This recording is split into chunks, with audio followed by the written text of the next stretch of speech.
চুরি। হ্যাঁ, আপনারা ঠিকই শুনছেন, চুরি। এ দুটি শব্দে সবার কাছে যখন কান ঝালাপালা হয়ে উঠেছে, এহেন মুহূর্তে আরেক রহস্যজনক চুরিকাণ্ড ঘটল শ্রীভূমি জেলায়। জেলার জফরগড় উচ্চতর মাধ্যমিক বিদ্যালয়ে এবার ঘটল রহস্যজনক চুরিকাণ্ড। বিদ্যালয়ের দরজা ভেঙে চোরেদের দল হাতিয়ে এনে ক্লোজ সার্কিট ক্যামেরার হার্ড ডিস্ক সহ নানা সামগ্রী। বিদ্যালয়ে চুরিকাণ্ড সংঘটিত হওয়ার পর বিশাল পুলিশ বাহিনী স্নিপার ডগ নিয়ে তদন্ত শুরু করে দেন। প্রসঙ্গত, নাবালিকা ছাত্রীর যৌন নির্যাতনের অভিযোগ উত্থাপন হয় বিদ্যালয়ের এক শিক্ষকের বিরুদ্ধে। এ নিয়ে খানিক উত্তপ্ত পরিস্থিতির সৃষ্টি হয় বিদ্যালয় চত্বরে। যেহেতু বিষয়টি ছিল সংবেদনশীল, তাই মীমাংসা করতে দায়িত্ব নেন বিদ্যালয়ের অধ্যক্ষ। বিদ্যালয়ের শিক্ষকের বিরুদ্ধে অভিযোগ উত্থাপনের পর রহস্যজনকভাবে সংঘটিত হলো চুরিকাণ্ড। এ নিয়ে খানাঘুষা চলছে।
আজ সকালে আমি স্কুলে আসার সময় শুক্রাকান্তি আসার পরে হঠাৎ আমার স্কুলের টেলি এডুকেশন অপারেটর আমাকে ফোন করে বলল যে সে স্কুলের প্রথম মেইন গেট যেটা সুন্দর মতো তালামারা ছিল সেটা ক্রস করে এসে যখন আমাদের ওয়েস্টার্ন বিল্ডিং এর লক খুলতে এসে দেখলো সেই তালাটা এমনিতে লাগানো আছে, তালাটা খোলা।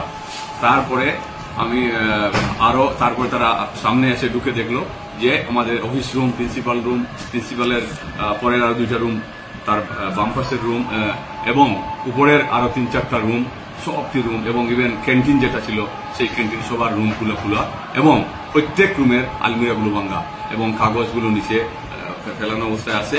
অফিস রুমের হোক বা প্রিন্সিপাল রুমের হোক বা প্রত্যেক রুমের আলমিরাগুলো ভাঙ্গা। বিশেষ করে ভাঙ্গা কোনো জিনিসপত্র, এমন কোনো বিশেষ জিনিসপত্র কিছু নেয়নি। একমাত্র শুধু আমাদের একটা স্কুলের এলডিএ যে এই আগামী 30 তারিখে রিটায়ারমেন্ট যাবে, ওর কিছু টাকা ছিল, কত টাকা আমি বলতে পারবো না, ওই টাকাগুলো নিয়ে গেছে।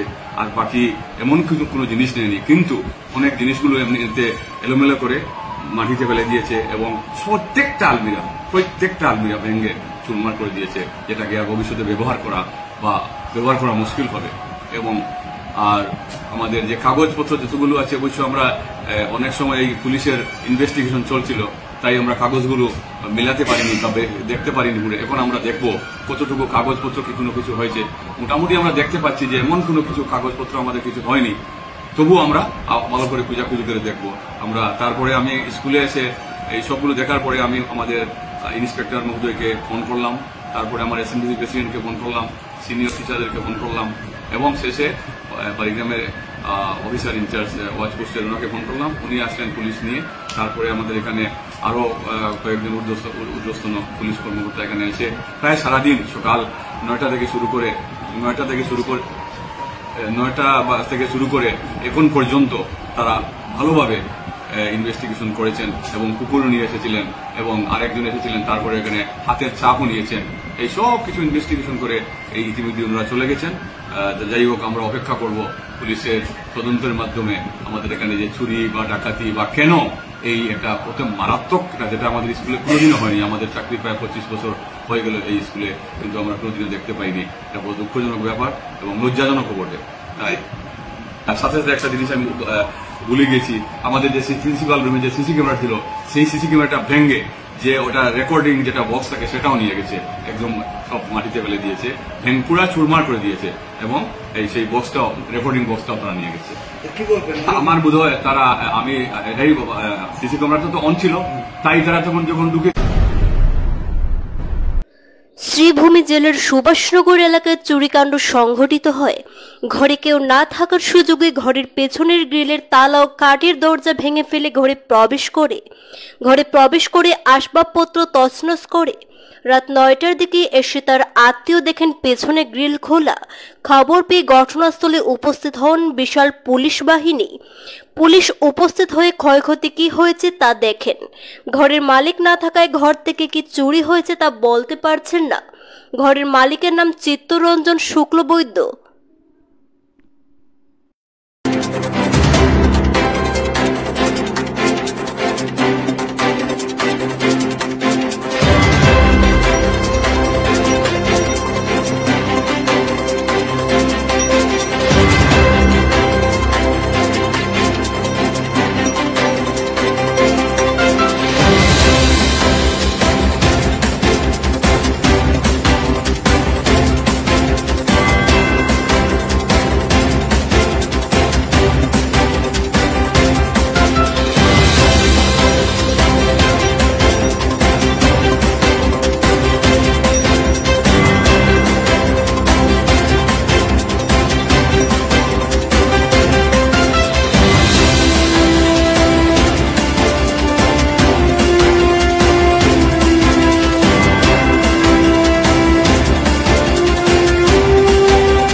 আমার তো যেটু প্রায় 1 মাস 1.5 মাস থেকে অসুস্থ, কিন্তু শিলচর মেডিকেল আছে।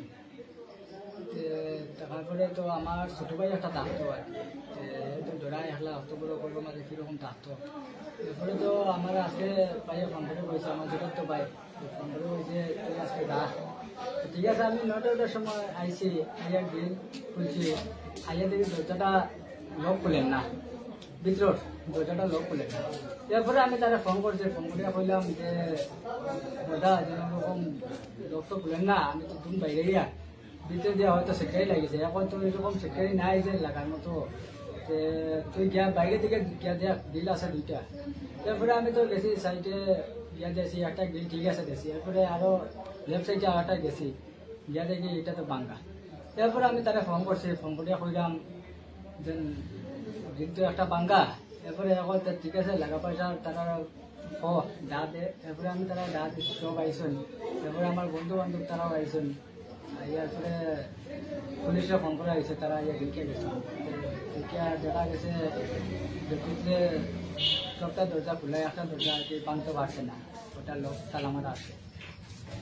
গড় তো কেউ নাই, তারা তো 1 মাস 15 দিন হয়ে গেছে। মালিকের নাম কি? মালিকের নাম চিত্তরঞ্জন। তো ক্ষতির পরিমাণ কিছু নিছেনি? নিচে নি এখন তো আমি কিছু কইলাম না, আমি তো খালি জাস্ট থাকি, এখন কিছু নিচে নি তারা আগে করতে পারে কিটা আছে কিটা না।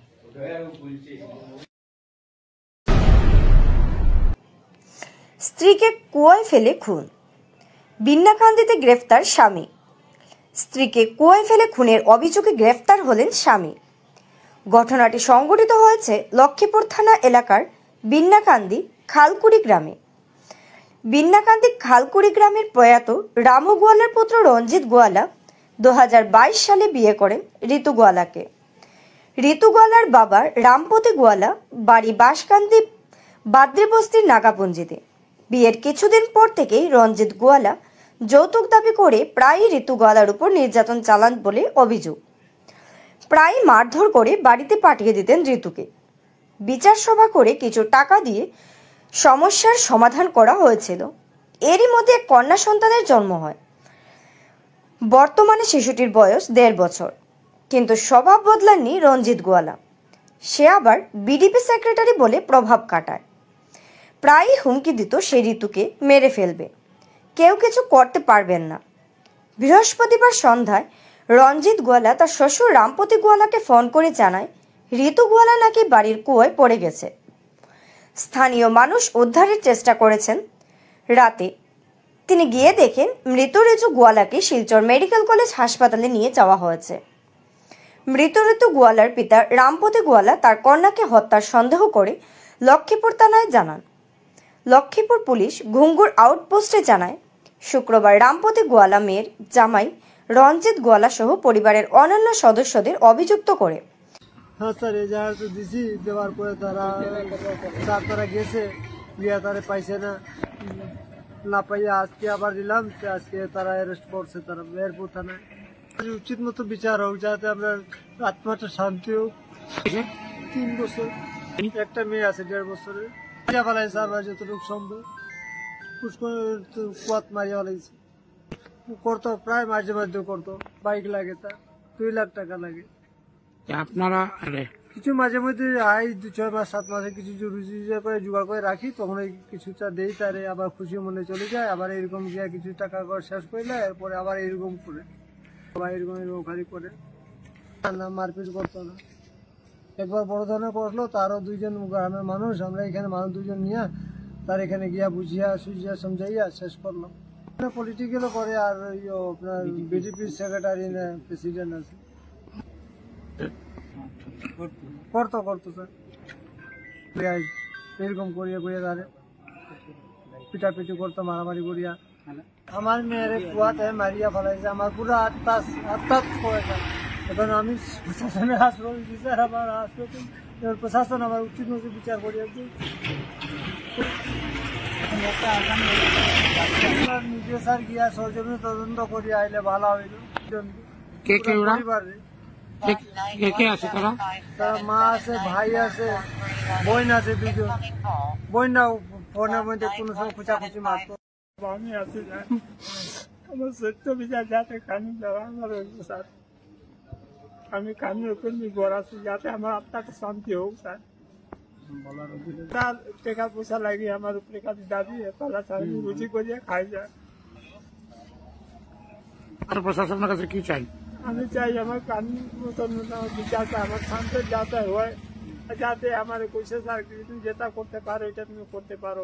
দাগ আছে স্যার, এটা তো শুধু আমাকে মারিয়া ফেলাইছে স্যার দুয়ার, এটা আমার সন্দেহ আছে।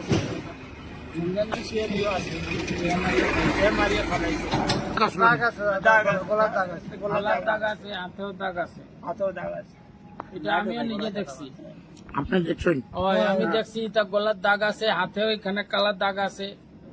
আপনারা কি ধরা করেন? না, এটা পুরা 100% এটা মারিয়া ফালানি। মাথা ফাটা আছে, আর এইখানে এই যে মুখের মধ্যে পুরা রক্ত বাইরে আসলো। আমি নিজে চোখে মেডিকেলে গিয়ে দেখিয়েছি। ঘোড়ামারা থেকে কাউলি পর্যন্ত এবং কালীগঞ্জ থেকে চন্দ্রপুর পর্যন্ত পূর্ত সড়কের অবস্থা বেহাল। স্থানীয় জনতাকে নিয়ে আন্দোলনে আমশু। কালীগঞ্জ বাজার চৌমাথায় রাস্তা অবরোধ। এদিন সকাল 11 ঘটিকা থেকে শুরু হয় প্রতিবাদ। ছাত্র সংগঠন আমশু এবং কালীগঞ্জ যুব ঐক্যমঞ্চের এই আন্দোলনে সাড়া দেন কালীগঞ্জ এলাকার আমজনতা। কালীগঞ্জ অঞ্চলের প্রতিটি রাস্তা অবরোধ করে চলতে থাকে এই আন্দোলন। পূর্ত বিভাগ হায় হায়, আসাম সরকার হায় হায়, অতি সত্বর রাস্তা সংস্কার করতে হবে, আমশু জিন্দাবাদ, কালীগঞ্জ আম জনতা জিন্দাবাদ ইত্যাদি স্লোগানে আকাশ পাতাল কাঁপিয়ে তোলেন আমশু কর্মীরা। প্রতিবাদ সামাল দিতে কালীগঞ্জ পুলিশ ফাঁড়ির ইনচার্জ শারিমুল ইসলাম মজুমদার উনার দলবল নিয়ে মাঠে নামেন। পরিস্থিতি নিয়ন্ত্রণে থাকলেও প্রতিবাদকারীরা কোনোভাবেই আন্দোলন থামাতে রাজি নয়। অবশেষে করিমগঞ্জ পুলিশ প্রশাসনের ঊর্ধ্বতন কর্তৃপক্ষকে জানানো হলেও ডিএসপি মানস প্রতিম দাস উনার দলবল নিয়ে আন্দোলনের স্থলে এক্সিকিউটিভ ইঞ্জিনিয়ার মহাশয়কে আমাদের আজকের অবরোধের বিষয়ে অবগত করেছেন কালীগঞ্জ প্রশাসনের পক্ষ থেকে। তাই আমরা আজকে কালীগঞ্জবাসীর পক্ষ থেকে ওনাকে ধন্যবাদ জ্ঞাপন করি। তৎসঙ্গে আপনাদের কাছে অনুরোধ রাখি, আপনারা ধৈর্য সহকারে আমাদের সঙ্গে থাকুন, আমাদেরকে সহযোগিতা করুন, কেননা এই রাস্তা আমাদের সবার প্রয়োজন রয়েছে। আজকের এই আন্দোলন সর্বজনীন আন্দোলন, জনস্বার্থের আন্দোলন, আমাদেরকে সহযোগিতা করুন, আমাদের সঙ্গে থাকুন। ইঞ্জিনিয়ার আসার আগ পর্যন্ত আপনারা আমাদেরকে সহযোগিতা করবেন। ধন্যবাদ। যেটা আন্দোলন আরম্ভ হয়েছে, এটা আমরা গোটা কালীগঞ্জ এলাকার স্বার্থের কারণে আন্দোলন আরম্ভ হয়েছে। গতিকে শুধুমাত্র যে আমসুয়ে ডাকছে, শুধু আমসুয়ে করেন তাই না, এটা গোটা এলাকার গাড়ির মালিক, ড্রাইভার, হ্যান্ডিম্যান, অত্র এলাকার বিভিন্ন মহলের মানুষের সমর্থন আছে, আম জনতার সমর্থন আছে।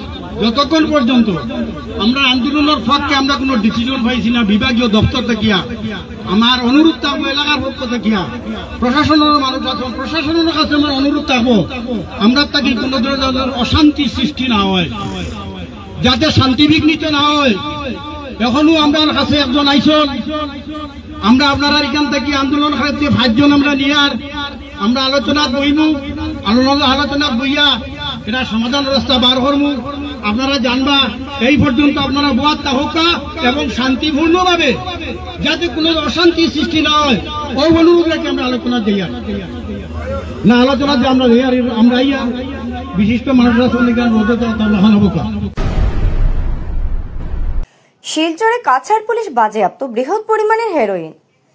নেশাদ্রব্য পাচারের দায়ে গ্রেফতার এক। জব্দ হওয়া আন্তর্জাতিক কালোবাজারের মূল্য প্রায় 5.55 কোটি টাকা। শিলচর রামনগর এলাকায় কাছাড় পুলিশ বাজেয়াপ্ত করল 1 কেজি 109 গ্রাম হেরোইন। নেশাদ্রব্য পাচারের দায়ে এক পাচারকারী কাছাড় পুলিশের জালে। গোপন সূত্রে খবরের ভিত্তিতে কাছাড় পুলিশ ড্রাগস বিরোধী অভিযানে নেমে শিলচর রামনগর এলাকায় S05E3900 নাম্বারের একটি বলেরো গাড়ি তল্লাশি চালিয়ে 100টি সাবানের বাস্ক থেকে বৃহৎ পরিমাণ হেরোইন জব্দ করে কাছাড় পুলিশ। জব্দকৃত হেরোইনের বাজার মূল্য আনুমানিক 5 লক্ষ টাকা হবে বলে জানান সিনিয়র পুলিশ সুপার। ড্রাগস পাচারকারী যুবকের নাম হলো জাংমিনিয়েন বাইট, 22 বছর। আটক করা ড্রাগস পাচারীকে পুলিশ জোর কদমে জিজ্ঞাসাবাদ চালিয়ে যাচ্ছে পুলিশ। তাদের সঙ্গে অন্য কেউ জড়িত থাকলে অতি সত্বর পুলিশ তাদেরকে আটক করে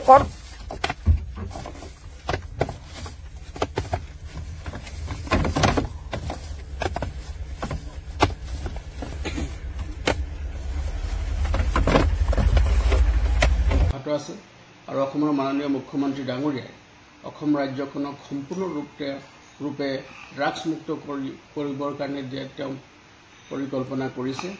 তাৰ আধাৰত আমি দৈনিকে আমি আমাৰ এই যি অভিযান আমি অব্যাহত ৰাখিছোঁ। আৰু যোৱা নিশা মানে আজিৰ পুৱতি নিশা এটা বিশেষ খবৰৰ সূত্ৰে গম পাই আমি এটা বিশেষ অভিযান আৰম্ভ কৰিছিলোঁ। আৰু এই অভিযানটো আমাৰ চলিছিলে শিলচৰ আইজল যিটো বাইপাছ ৰোড আছে তাতে আমাৰ এই অভিযান চলিছিলে। আৰু অভিযান কালত আমি এখন বলেৰো গাড়ী AS05E3900 এই বলেৰো গাড়ীখন চুবুৰীয়া ৰাজ্যৰ পৰা আহি আছিলে। আৰু সেই গাড়ীখন যেতিয়া আমি ইণ্টাৰচেপ্ট কৰোঁ, গাড়ীখন যেতিয়া আমি ইণ্টাৰচেপ্ট কৰাৰ পিছত আমি তাত এজন ব্যক্তি আছিলে, সেই ব্যক্তিজনৰ নাম হ'ল জাংমেইনিন বেইটি। তেওঁ 22 বছৰ বয়স। তেওঁৰ ঘৰ হ'ল বি খনাম কাংভাই, চুৰাচান্দপুৰ, মণিপুৰ। এই ব্যক্তিজনক যেতিয়া আমি তাত এপ্ৰিহেণ্ড কৰোঁ, এপ্ৰিহেণ্ড কৰাৰ পিছত তেওঁক সোধপোছ কৰোঁ আৰু তেওঁ গাড়ীখনত আমি খানতালাচী চলাওঁ। আৰু খানতালাচী চলোৱা সময়তে আমি সম্পূৰ্ণৰূপে স্পেচিয়েলি মেড, মানে বিশেষভাৱে নিৰ্মিত কিছু চেম্বাৰ, গাড়ীৰ 2 চাইডে তাৰপৰা চেম্বাৰ তৈয়াৰ কৰি লৈছিলে। আৰু সেই চেম্বাৰৰ ভিতৰৰ পৰা 100টা চাবোনৰ বাকচত সন্দেহযুক্ত হিৰ'ইন আমি জব্দ কৰিবলৈ সক্ষম হ'লোঁ। আৰু এই 100টা সন্দেহযুক্ত চাবোনৰ বাকচত থকা হিৰ'ইনৰ যেতিয়া আমি ওজন লওঁ, তাৰ ওজনৰ পৰিমাণ আছিলে 1 কেজি 10 গ্ৰাম। আৰু 1 কেজি 10 গ্ৰাম যেতিয়া আমি ইয়াৰ ওজন পালোঁ, তাৰপাছত ইয়াক আমি আমাৰ ড্ৰাগ ডিটেকশ্যন কিটৰ জৰিয়তে আমি তাক পৰীক্ষণ কৰোঁ, স্থলীতে আমি পৰীক্ষণ কৰোঁ। আৰু পৰীক্ষণৰ কালত মানে সম্পূৰ্ণ এটা পজিটিভ ৰিপ্লাই পালোঁ, আৰু হিৰ'ইনৰ এটা পজিটিভ ৰিপ্লাই পালোঁ। আৰু তাৰ পাছতে আমি গোটেই সামগ্ৰীখিনি, এই নিচাযুক্ত সামগ্ৰীখিনি আমি আইনৰ মতে আমি জব্দ কৰোঁ। আৰু এই যিজন ব্যক্তি আছিলে, যিজন ব্যক্তিক আমি গাড়ীখনত পাইছিলোঁ, সেই ব্যক্তিজনকো আমি লগে লগে আমি এৰেষ্ট কৰোঁ। আৰু এই সামগ্ৰিকভাৱে এই যিখিনি নিচাযুক্ত সামগ্ৰী আছিলে, চুবুৰীয়া ৰাজ্যৰ পৰা